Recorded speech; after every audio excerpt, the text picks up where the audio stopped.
Hello there! Welcome back to Charles Circle, and welcome back to Captain of Industry. Last time, we set out for a relaxing housekeeping episode after borderline overextending ourselves getting the Silicon Ridge electronics factory up and running. So, naturally, we ended up doubling our hydrogen economy instead, completely revamping this contract port area, increasing throughput, and scaling up delivery by rail. So today, at the risk of jinxing ourselves, we're going to aim for housekeeping again. I'd like to at least dip our toes into Electronics 3 production, even if we don't spin that part of the factory up at scale quite yet, but mostly use the balance of time tackling more tweaks and odds and ends around the base that I had intended to get through last time. That's the plan, but of course life is what happens while you're busy planning, and so is Captain of Industry. There's only one way to find out what'll happen though, so let's get into it. Alright, so let's talk through today's to-dos.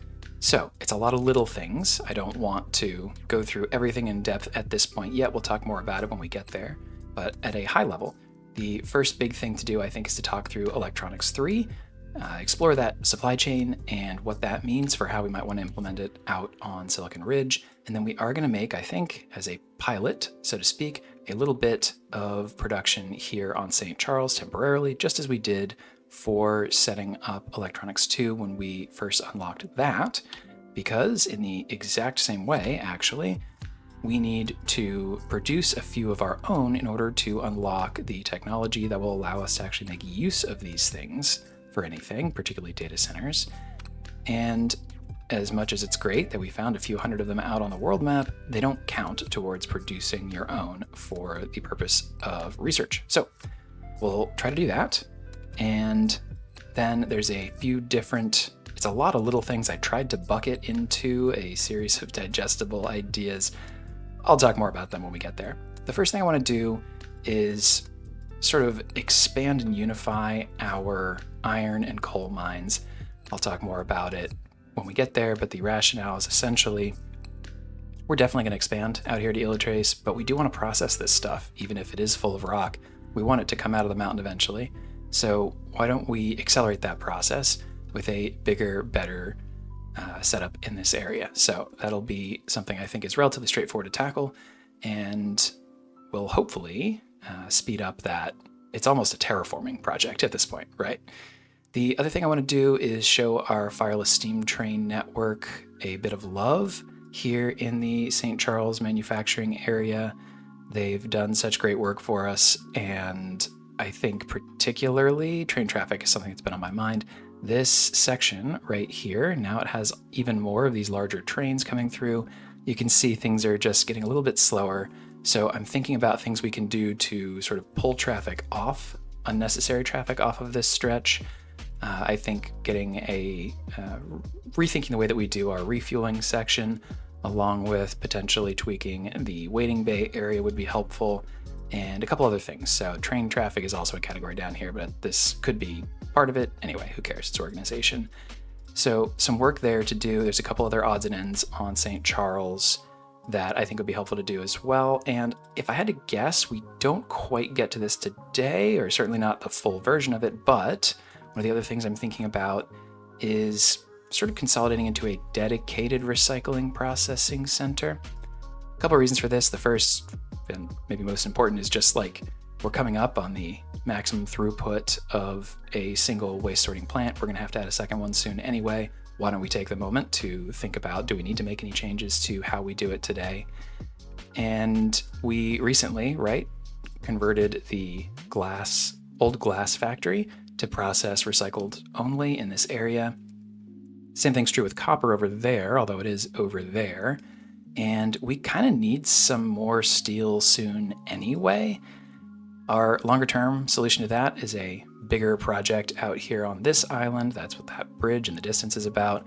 But we're not really, I don't want to prioritize getting there until we finish up the big picture stuff on Silicon Ridge. And so a way to buy time for that could be, we make enough iron scrap right now to fuel 2 of these, which is pretty great, but we could just have 2 new ones over here processing the scrap completely, and then this set of 6 would be focused only on iron ore. And so in that way we could expand our steel production by 1/3 and not have to wait until we have the brand new facility set up to take the pressure off. So I think that would buy us the time. that we need from a steel perspective. So that's kind of what I'm thinking about. Let's see how much of it we get into today. But then I think what probably makes the most sense to start with, as I mentioned at the top, is Electronics 3. So let's go there and talk about what goes into that supply chain. All right, so let's take a look at Electronics 3. It looks like a pretty straightforward production, right? It's a 2-to-1 compression of Electronics 2 and an assembly with some microchips. It's a new product for us. Let's take a look. So a microchip just looks like it's a bit of gold and whatever this stage 4B microchip is, and it's made in a microchip machine, which is a new machine for us. We should probably take a look at that. This is a microchip machine. Cool looking building, has a lot of inputs and outputs that seems to accept or produce quite a few different products. It also takes compute, something to keep in mind. Well, all right, let's see the recipes that you can use in a microchip machine. Oh my God, that's quite a few. It's a little overwhelming at first. Let's step back and see if we can see any patterns though. So 2 things step out to me. The first is there's actually only really 3 types of recipe. There's one where you add acid and water, there's one where you add copper and plastic, and there's one where you add gold. And then the same thing happens here, here, here. Acid water, copper plastic, gold. Acid water, copper plastic, gold. Acid water, copper plastic, gold. So it's actually the same 3 value add steps 4 times. The other thing you'll see is that the color of these outputs sort of darkens as we go down this list.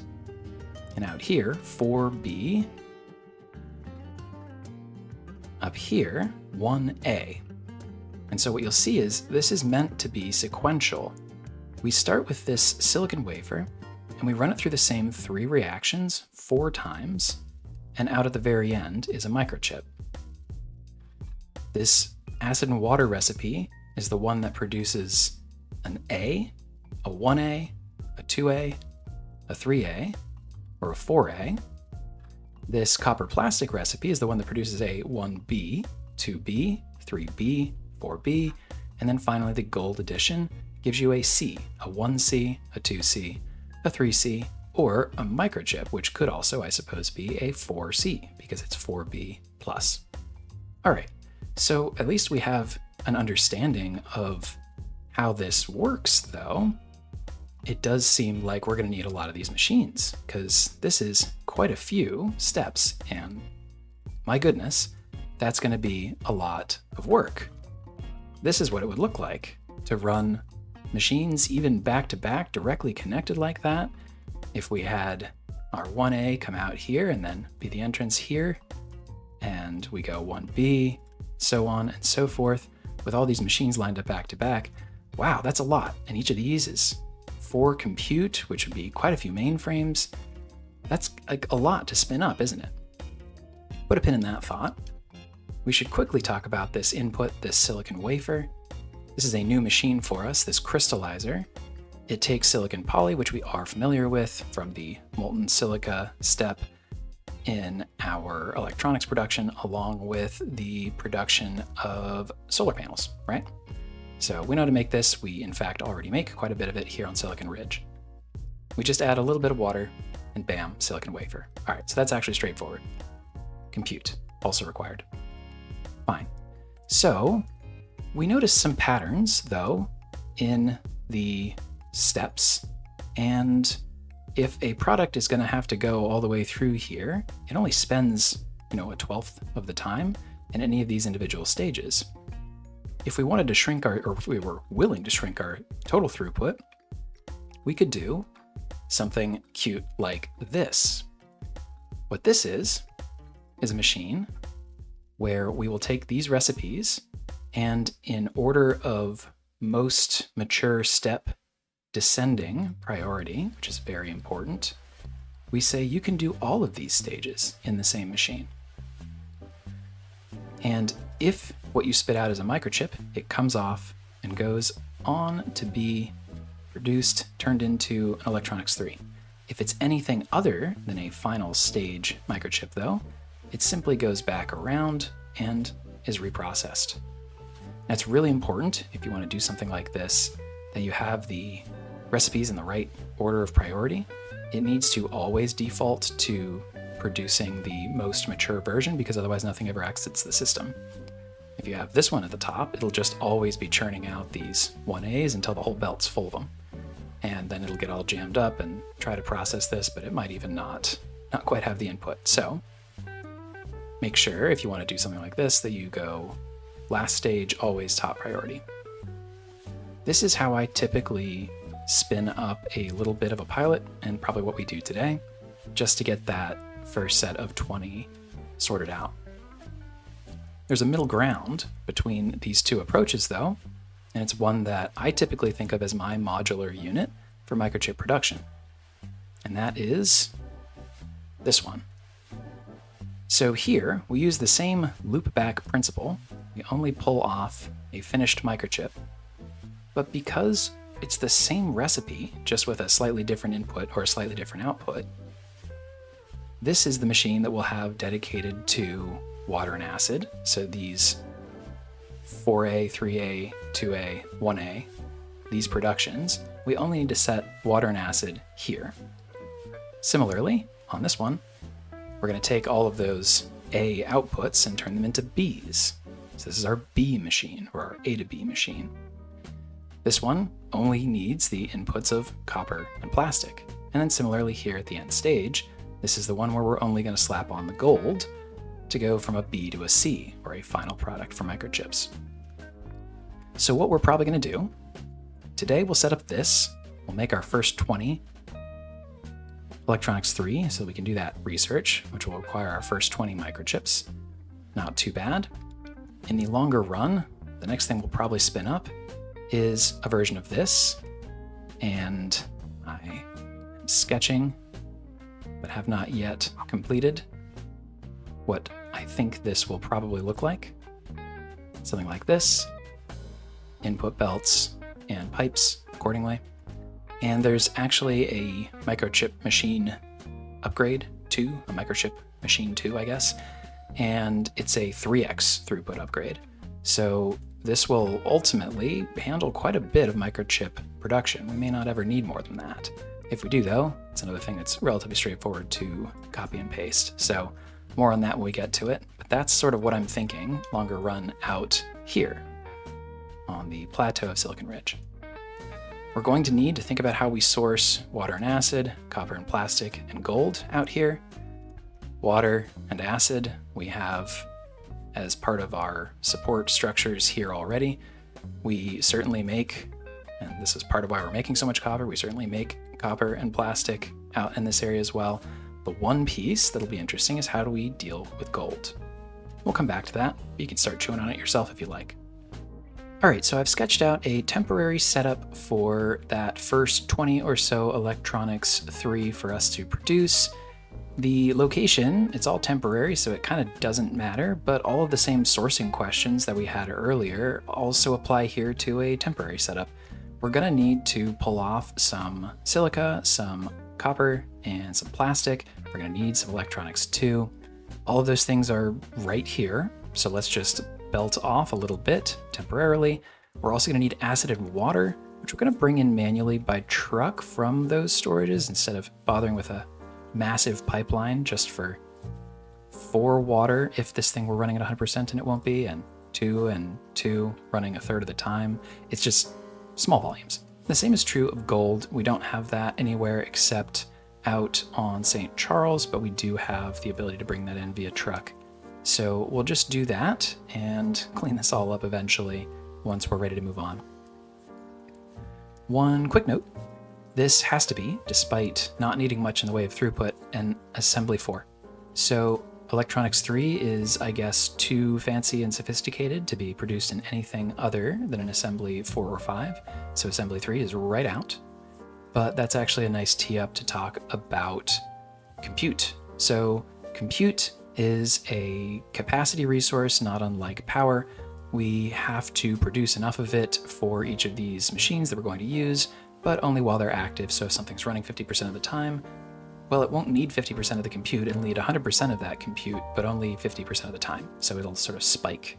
And especially early on, that can be a little inefficient, but that is fine. We're happy to set it up. So how do we set up compute? Well, this first technology that we have here, this mainframe computer, produces 8 teraflops, is our unit for compute teraflops. And this mainframe computer, kind of a cool building, looks old school, I suppose. It produces 8 at the expense of 2 megawatts, which is, like, we could handle it, no question, but for a single machine, that's, it's not insignificant. And it takes 12 workers, which we'll come back to in a moment. But the cool thing about assembly 4s is that even though it has the throughput of 2 assembly 3s, an assembly 3 takes 8 workers. And so instead of having 2 times 8, 16 workers, on that front we have 2. That's a pretty significant reduction in our worker requirement. And that's pretty cool. What that means is, even though each one of these takes 12 workers, if you can get just short of 3 of these guys upgraded and running from a single mainframe computer, even with this inefficient early technology for compute, you can save a ton of workers by upgrading all of your manufacturing to robotic assemblies. Twice the throughput, far fewer workers. So we'll be moving in that direction longer run, which is great because it means reduced upkeep on so many different workers, and we can put them towards other more productive uses. So I think what we'll do here is let our trucks build all of this. And I think we'll start with 2 of these mainframes. They take quite a bit in the way of electronics 2 and construction parts 4. So we have those, fortunately, and I can adjust our priorities so that we have the parts 4 in a moment. We're still trying to rebuild our stockpile on parts 3, but this should spin up in relatively short order. Last thought on mainframes, again, this is temporary. We're going to replace these with data centers, which are way more effective and efficient, and that's particularly true on the worker front even. We will delete these so the placement doesn't exactly matter, but the placement doesn't exactly matter, period. There's nothing that needs to be supplied here except for power and maintenance and workers, all of which are instantly delivered, so to speak. So you can put these really anywhere that space is not at a premium. So I like squeezing these in sort of dumb dead spaces that I've built into train tracks and whatnot. But for now, why not? We'll just throw them down there because that's all the same concept in this area. So we'll check in soon once these are up and running and we've got that first 20 of these fellas made. Then we can go in and turn on the data center research. All right, so I've just set the priority for our parts 3, not to export or consumption, but on to be turned into parts 4 because we are officially done out here with all the constructing except for that. It went pretty quick, but that is a pretty important part, and we need 100, 200, and another, so what is that, 320 total? We need a bunch of them, and we have 0 of them, so let's get going on that. The other thing we'll need to make sure we have is an accessible source of acid, and I think this can be one. There we go. So let's do that. Slag's keeping up, that's great. And then one other thing I just did real quick is set up a graphite export over here. So it's not that we're hurting on graphite out here. We actually have a pretty decent amount, certainly compared to how much we actually consume at a time, right? And that supply comes from all of the exhaust scrubbing that we're doing over here. But this will increase over time, and there's literally no use for it over on St. Charles. So we'll just throw that onto the network. Same as that the Silicon Ridge network comes out here for sulfur supply, it will now also come out for graphite supply. I think that, I don't know, might be helpful. It might not be, but it felt like something we should do. So this is not going to demand graphite, but it is a place that we can supply graphite to when trying to keep this empty, for example, which should mean less CO2 going into the air and more being squished down into graphite. Who knows? Maybe that'll even show up in our health at some point soon. So things are looking pretty good out here in the contract port area. We've got plenty of hydrogen, but that's true despite the fact that we are just sending off a full rock shipment. Looks like we're pretty close on a dirt shipment. Another slag shipment is already pretty much ready to go despite the fact that we have still some more processing to do, but that actually leads me to my next point. Our compost disposal method is not high enough throughput. So we set this up last time, but we need to actually bring in more gravel for that to work. I think it might work manually, but we need, for the compost I mean, but we need the gravel. So what I wish I had done initially, and what I'm gonna try to back into doing now, is to get a crusher in here to make gravel from all the dang rock we've got right here, right? Why wouldn't we use that? So I'm gonna hop in here real quick, try to clear out a couple of these pipes, redirect them, and make space for this fella over there.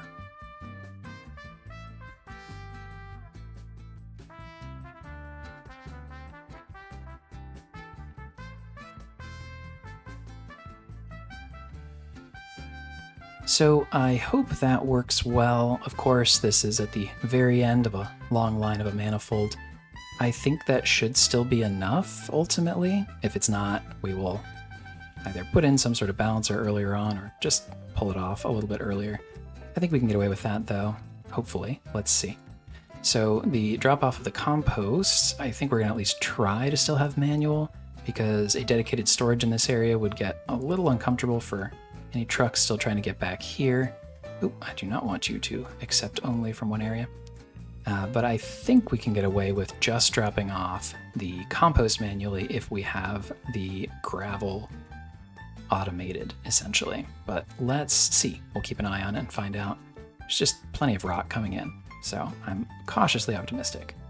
All right, as we think about train traffic on this route, specifically coming through here, one of the first changes I'm going to make is the addition of a larger turn radius option here for this intersection.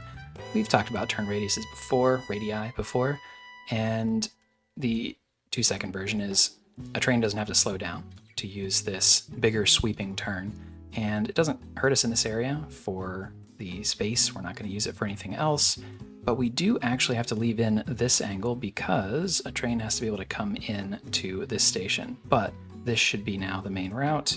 It's a little bit of a mess. We'll see. We might come back and tidy it up or change it in some way, but we're at least going to give that option here. And once it's all built too, I'll probably play around with the priorities here to make sure that this is the high-speed passage and everything else is considered local traffic and gives deference to the highway. One of the other things that I'm thinking about is, should we create like a high-speed bypass or an express lane? We could go 4 tracks, inside 2 being express. It's kind of a lot to try to squeeze into this area. I'm not sure. We could do some sort of bypass that's like an elevated thing that branches off, I don't know, in this area and cuts through. I don't see a very obvious answer, so I'm gonna chew on it a little bit further, but I'm starting to think about that as we consider train traffic as a variable to optimize. As I mentioned, we'll probably end up revamping the recycling area in short order anyway, but in the meanwhile, we're not using anywhere near the full capacity of the old glass factory on recycled glass only. So I've paused half of it. A decent amount of that is because we aren't using the research labs right now, and glass is an input to the items they consume to make their recyclables.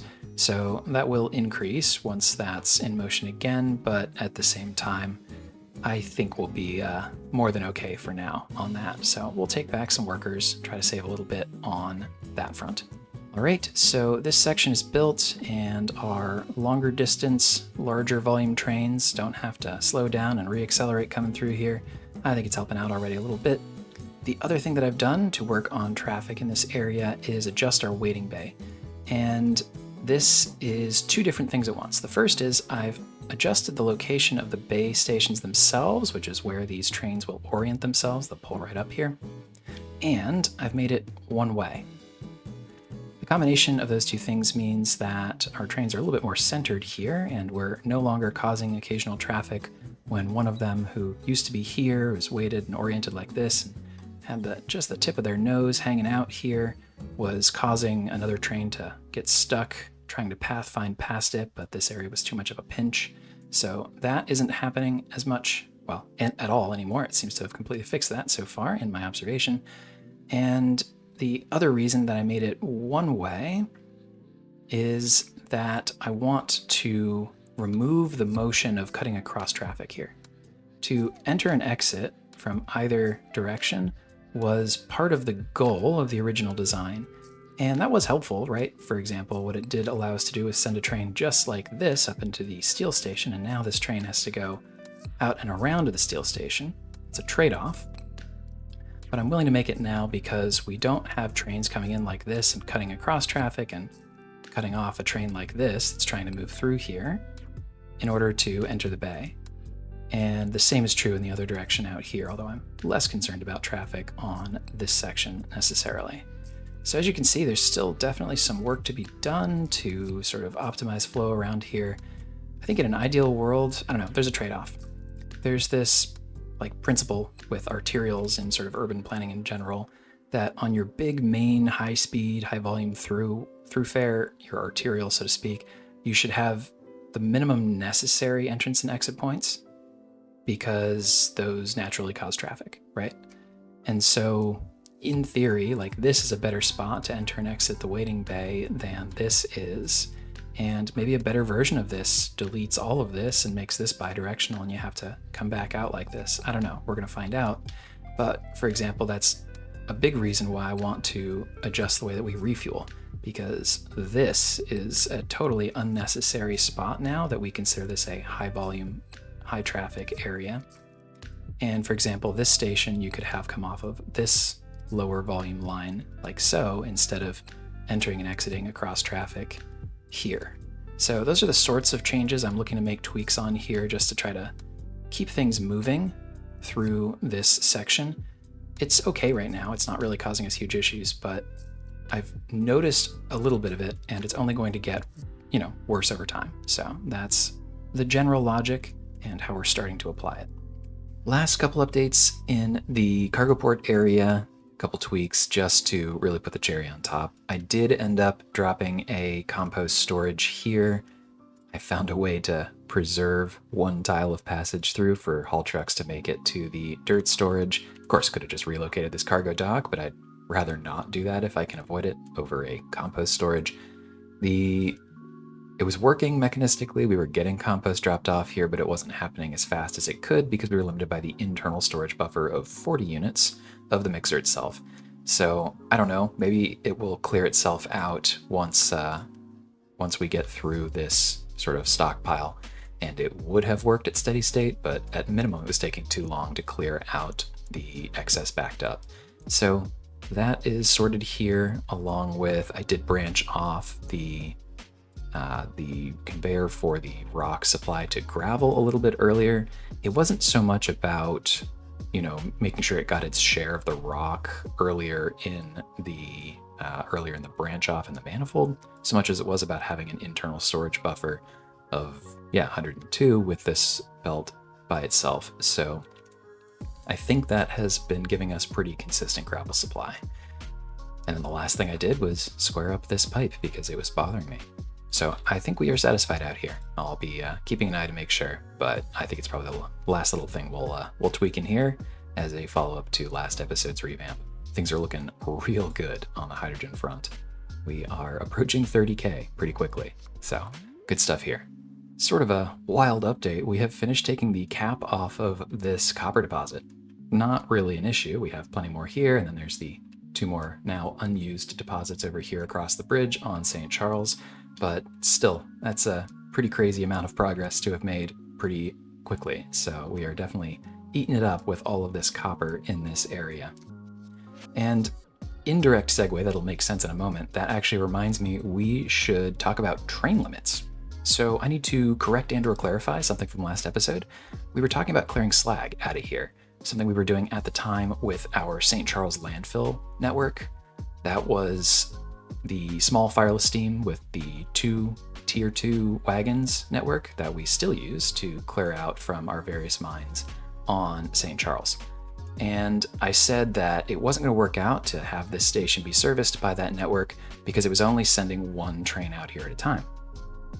And that part was true, it was only sending one, but it is not, as I said it seemed to be, a fundamental limitation of train network ability. The train network is definitely capable of queuing multiple trains at a station. There's a train limit function in the UI, which, yeah, suggests such a capability, right?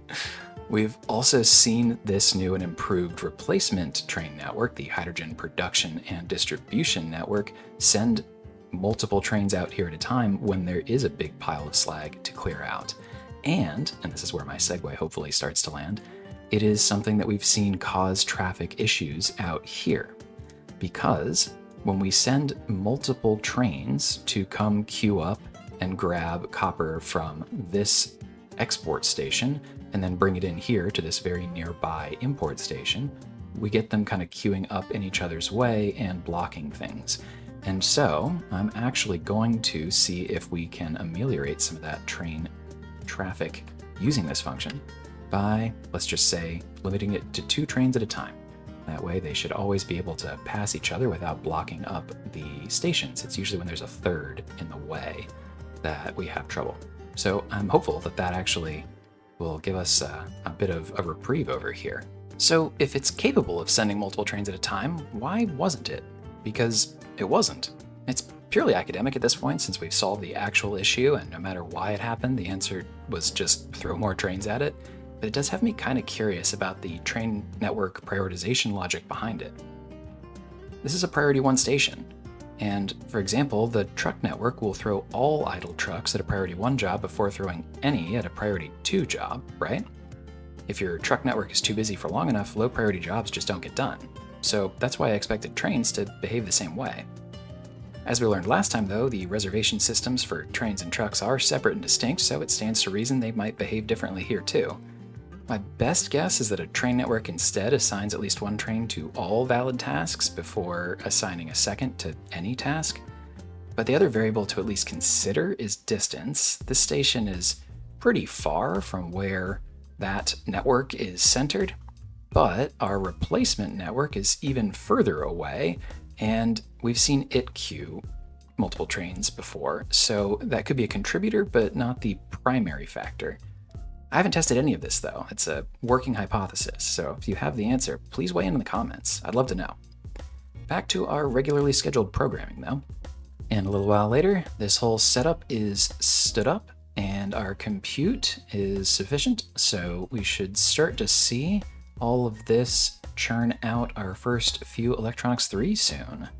So here goes our little loopback logic, and it should, hopefully, continue to prioritize accepting the loopback over these new wafers. Once this is seeded, it should slow down pretty significantly. So we'll check back in here shortly, and yeah, once we have our first 20, we'll grab that data center research. All right, so we finished this terraforming effort here, which means we can clean this up. I don't feel the need to push this any further back right now. Certainly could, but would rather reallocate these folks, actually, over to preparing for this little mining transition.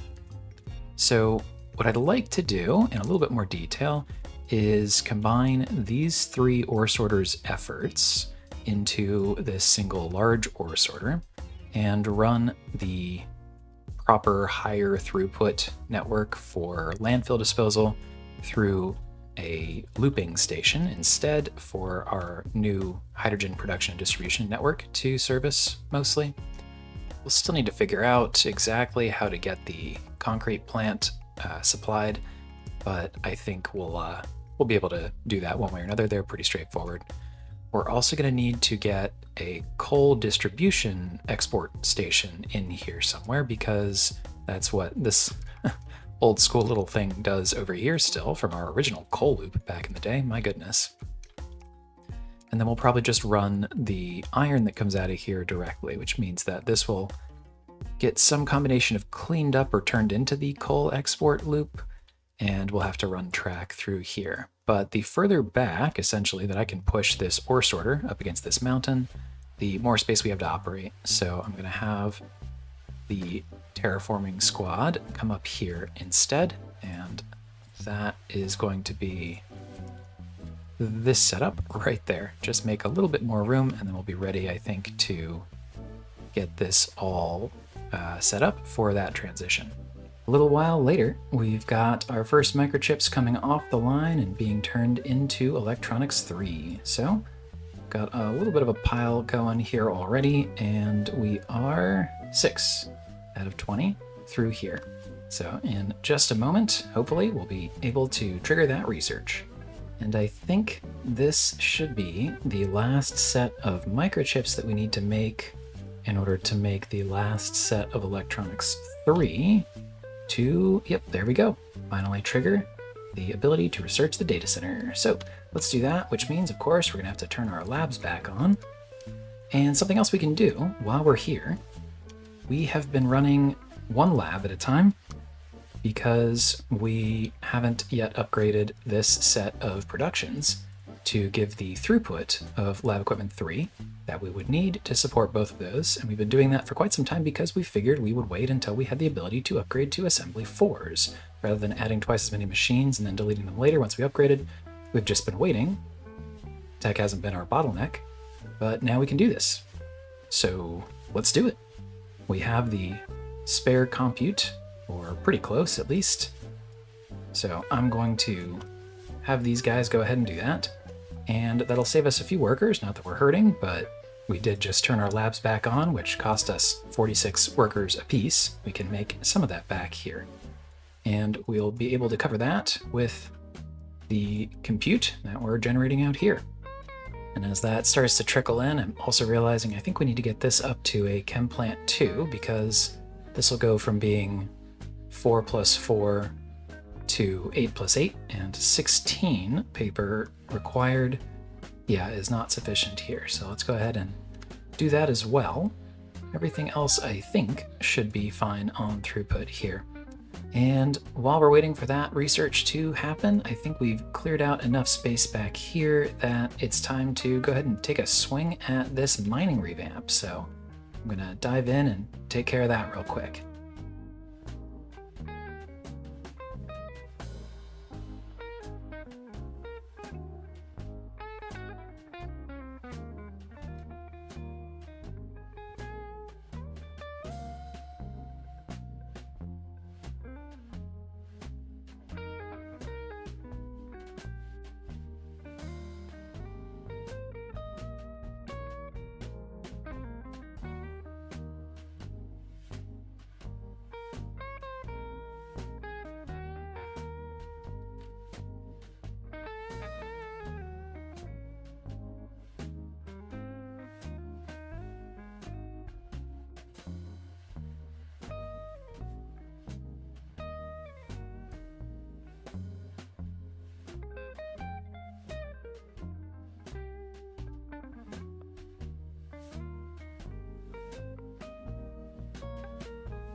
All right, so I think this will be the setup. As I mentioned, single unified ore sorting plant for both the coal and iron mines. No real change to how the mines themselves are set up, but just where they're dropping off. And I have given double-barreled outputs for everything, but most importantly, I think rock, and I suppose dirt. But we'll siphon off all 4 of the landfill lines right here to the dirt and rock exports. You know, there's probably an argument for if you extended this out a little bit, we could load twice as fast. That is an option in the future. If we need to do that, we can expand. So we've left ourselves room, but I'm not going to do it quite yet. I think we'll be okay. The slag, of course, does not come from the ore sorter, but from the plant itself, so that's this belt here. I think a single tier 2 is okay. It was working so far, but we can always upgrade that at least to a tier 3 and double belt it if we need to in the longer run. The other two outputs, of course, are the coal and iron that we are interested in. Coal comes out this way, double belted. I think that's overkill, but we have it. And dumps into this train station, which is repurposed, flipped on the other side from the old landfill export shuttle station here. Comparatively, this is a loop that returns, of course. And then the iron comes directly out into this new large storage. We're going to clean all of this up, but the new large storage will feed into the ore sorters here directly. And actually, now that I look at this, we do need an actual coal belt to come out here. So maybe what I'll do instead of this second coal belt going to export, we'll just take this one and run it over directly. So I'll go ahead and make that change in a moment here once I finish, but this is the idea. And once that's all moving, we can delete the old ore sorters, this entire export train station, as long as the various trains that are currently using it, then get this export instead. That should still operate seamlessly. So I guess I will let our trucks start to build all of this, and once it's built, we'll feel comfortable deleting the rest of it. But I'll quickly make that last adjustment on the coal belt here before our trucks start to get too attached to their instructions.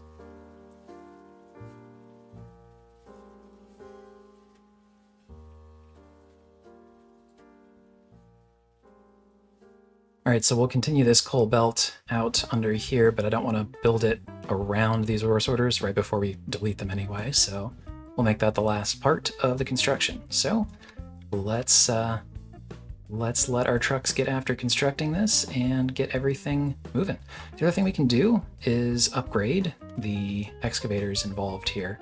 So F6 vehicle management, I already was kicking this around, but we're going to take all of the current diesel excavators, turn them into hydrogen mega excavators. We're going to do it specifically at this vehicle depot 3, rather than getting it queued up over there and setting up the inability for the mega vehicle to come back. And we're going to pick not all of them, but let's start with the St. Charles Iron Mine. I've started to label these where it is helpful for exactly this purpose. So we'll let everyone get going there. And then the other thing to probably do is take the current diesel trucks and have them turn into haul trucks. We'll say same thing at the St. Charles Iron Mine, but we'll do that afterwards. Cool. So while that's happening and while this is happening, we'll let the data center research continue. And a little while later, here we are. That's the last of the construction. So that means we have iron coming in here. Pretty good. Glad to see it. And I think that means we can finally go ahead and clean up a lot of what is still in the way here.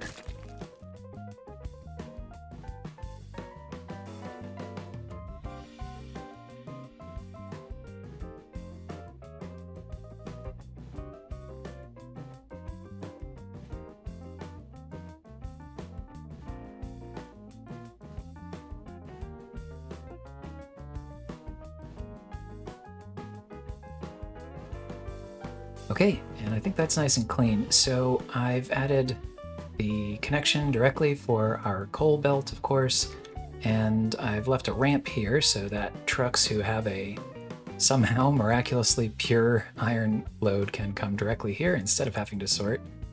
But I think this works. A little while later, as you can see, everything is running smoothly and our hydrogen production and distribution network is coming in to take away a good chunk of the rock. So that's a good tee up to talk about which train networks get access to which stations here. The real clean one is that the manufacturing network, calling it the St. Charles Manufacturing Network now for clarity since we have manufacturing on multiple islands, that was responsible previously, as you can still see out here, for sending coal out from here to the handful of places we still deliver it on St. Charles. Mostly we're just consuming it here at the steel factory now, but there are a couple other spots. So that's a one-to-one replacement. We'll be able to delete all of this in just a moment. And this is only accessed by that. So over here, though, things get a little bit more complicated, or actually simple, but there's just something to point out, which is we actually no longer need the local landfill disposal network. So because we have wrapped up a few different mines, or at least stopped mining in certain areas here, all we're really doing is mining at this ore sorter. So this is the only source for landfill right now that has a train station for export. And that means we need to supply the concrete factory and send everything else down here for export. And we just don't need a train network with 3 of these little guys to basically just do this route, because we want our bigger, longer trains to handle all the work of sending this out to the contract export. That was the whole point. So if we say, all right, well, on your way out, also supply rock to the concrete factory, then we just straight up don't need the landfill disposal network anymore. There's literally no other stations for them to service. So we're going to go ahead and just delete this as an entirety. And these trains, I think we'll probably just end up using for something else. Certainly we'll use the train cars for when we need to add more to this network, but we will maybe end up using the Fireless steam engines for an expansion of some of the other flatbed type work we do around here. Who knows? But we can certainly simplify our organization here, which is great. So let's go ahead and clear that out. These guys, I guess I now need to send them all again to the depot. But that also means we can clean all of this up. Obviously the ore sorter and all of its different pieces here, but we don't need this train station anymore, or this refueling station. We haven't had a coal steam train to refuel in quite some time in this area. So I'm going to go ahead and take care of all of this, which will give us a little bit more breathing room on this side of the steel factory, which is kind of nice. So we'll get a few parts back and some space back. Nice to have all of this straightened out a little bit more. I think the whole thing is going to look a lot simpler, a lot cleaner, and be a lot higher throughput, which is all wonderful to see. Made one other change in this area. Based on where the stations previously were located, further down this line here, we were running into, what else? A forked path error. And so by the time we were unloading the last car or so on those longer trains, we were starting to stick out here, and then for, whatever reason, it just is unable to decide which direction it would be going afterwards, and so it freaks out and bails. So we had to move the stations up, and so I thought, well, because we're doing that anyway, why don't we simplify out here? We don't really need to run this place on slag, and we have a good use for it, so I figured we'd simplify it, turn it into just rock, because rock, of course, we can turn into gravel, but also manufactured sand. So we'll just leave the crushed slag recipe in there, I guess, but we won't really be using it. I think this should work just fine. We have certainly plenty of rock to bring over here, so hopefully that gets sorted soon. I'll keep an eye on it, let you know if anything else needs changed. I had to deal with something kind of funny just now.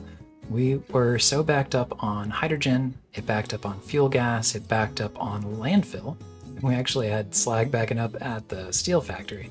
Kind of funny. No problem. We just add more of a hydrogen buffer. This seems like a reasonable spot to do it right before we send stuff out by rail. Hope that's not a structural issue. It might be. We've bought some time if nothing else. But that was a very good problem to have considering where we were at this point in the last episode, huh? At any rate, what I was working on when I looked up and realized that was an issue was a new refueling setup.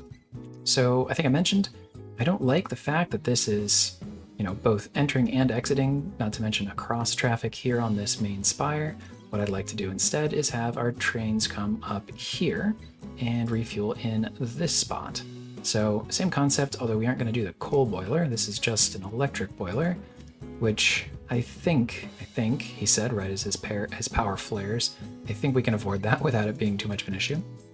but we should be able then to clean all of this up. We'll have to do the coal drop-off station separately at a later point because we do need to get coal in here to the recycling. And I don't know, I'll rethink that when we actually do finally rethink the recycling area. But for now, I think we just let it be. So this seems to be working just fine, and I'm going to go ahead as a result and clean all this up.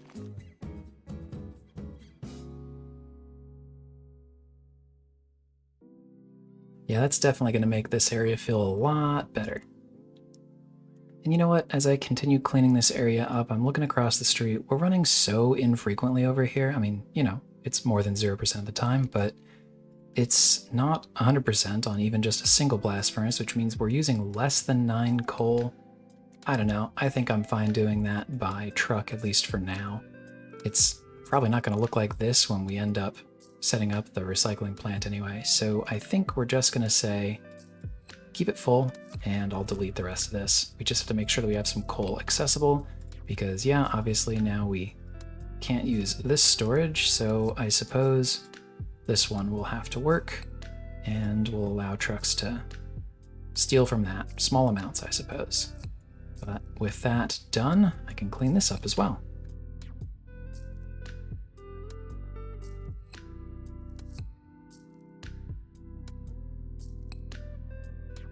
Oh yeah, this looks so much better than it did at the start of the episode, huh? This is the sort of thing I was hoping we'd be able to get to in this episode. Very good, very good. All right, so let's maybe take a quick look at where we're at. We have, I would say, officially explored Electronics 3, including compute. We have officially done this whole coal and iron merger.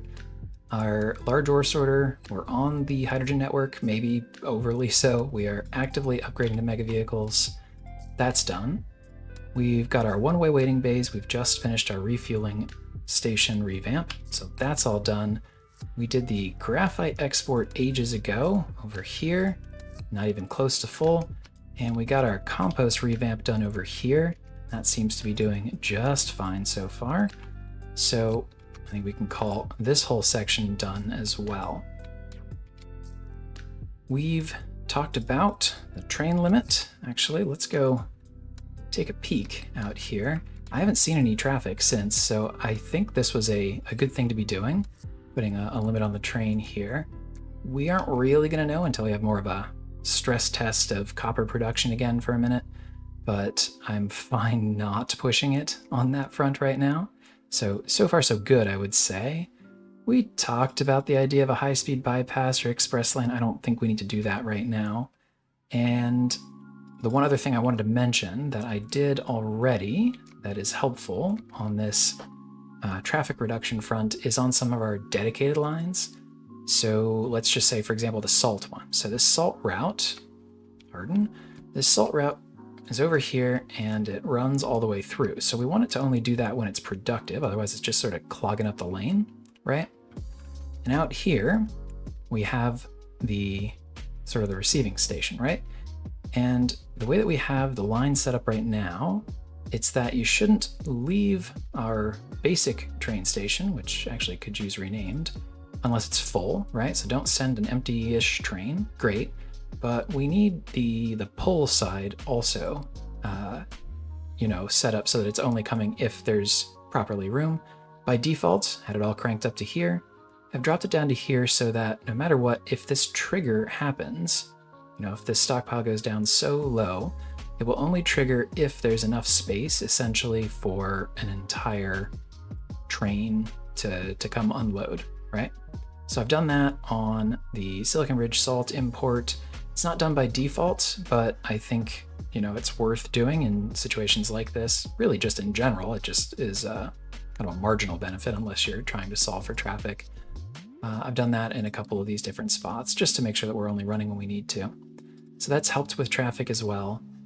So I think we can consider that point sorted out. So the only thing we haven't done yet today is actually move on the recyclables processing piece. Yeah, I think I am just going to go ahead and take a swing here at the recycling setup. So I don't know that we're going to put the copper into it yet. I'd hate to totally reinvent the wheel. What's over here already works. It's a little bit of an awkward trip, but like, it's fine. But we could definitely clean up the glass, and I do think we could use the additional steel throughput for the iron scrap production. So I'm gonna dive in and take care of it real quick.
All right, I'm not in love with it, but I definitely think it works. The thing that I'm kind of going back and forth on in my head is how much to future-proof this. So, of course, we could fold in our copper setup that's over there, save ourselves a little bit on the sort of shuffling back and forth of the products.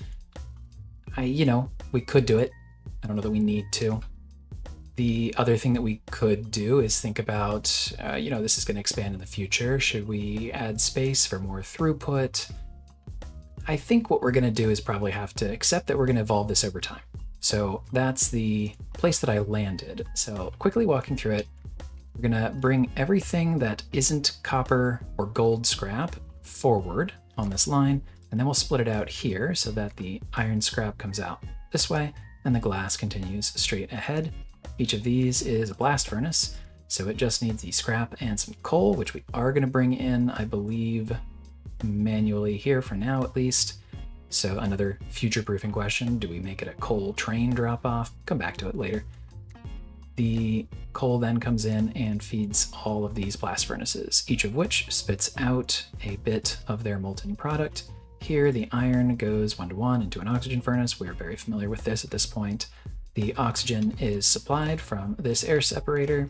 The exhaust is collected up from these two outputs and circles back and collects up the exhaust from these blast furnaces and should probably continue on here. What I've done actually instead, is connect up the